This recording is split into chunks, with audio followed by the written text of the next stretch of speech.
Hello everyone, I am Li Junzhang. Today, I am excited to present you our work Octopus, Alleviating Hallucination via Dynamic Contrastive Decoding, done in Northwestern Polytechnical University. So first I want to give an introduction to the motivation of the paper. As we all know, large vision language models have achieved significant success over the past few years. However, LVLMs are facing a grand challenge. They often fail to accurately capture the visual content and tend to generate fabricated responses, such as imaginary objects, incorrect attributes, and inexistent relationship, which is known as hallucination. The hallucination issue seriously affects user trust and confidence, especially in applications that require trustworthy outcomes such as medical reports and automatic driving. To alleviate the hallucination issue, existing approaches can be roughly categorized into two research lines. Like in the slide A, the first paradigm relies on constructing high-quality instruction tuning data and retraining the models to suppress hallucinations. However, such a strategy requires a well-designed data construction process with complex verification and expensive costs. In addition, additional training is strictly prohibited for deployed models. In contrast, as shown in the slide B, contrastive decoding methods aim to contrast the logit scores at each generative step from the original with those derived from the modified inputs. As a post hoc corrective mechanism, such a methodology can effectively eliminate hallucination without complex training. Despite their strong performance, these CD methods mostly apply the same disturbed manner for all samples and generative steps. This motivates us to Question 1. Is a single CD strategy suitable for different samples?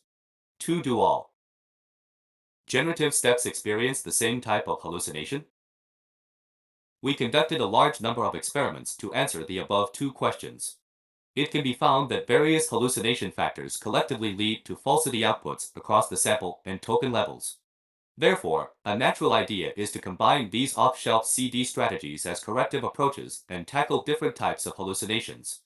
However, due to lacking predefined labels, it is difficult to select the most suitable strategy for each sample. Meanwhile, since the textual generation process is sequentially dependent, the choice of hallucination elimination strategy for each token would be influenced by the previous selection. Considering the vast solution space, deciding which CD strategy to use is challenging at each generative step. So we propose a simple yet effective framework Octopus, which can adaptively select the proper CD strategy and organize the contrastive decoding workflow based on different input conditions. As shown in slide, instead of relying on just one technology, our method focuses on leveraging an octopus-like structure to detect hallucination types and perform corresponding contrastive actions. In particular, we first build a transformer-based block and a learnable token to adaptively recognize the type of hallucination, similar to the octopus's eyes. According to different decisions, each CD strategy is regarded as identical to perform a specific contrastive operation. Finally, leveraging direct preference optimization DPO or reinforcement learning, Octopus can be easily optimized.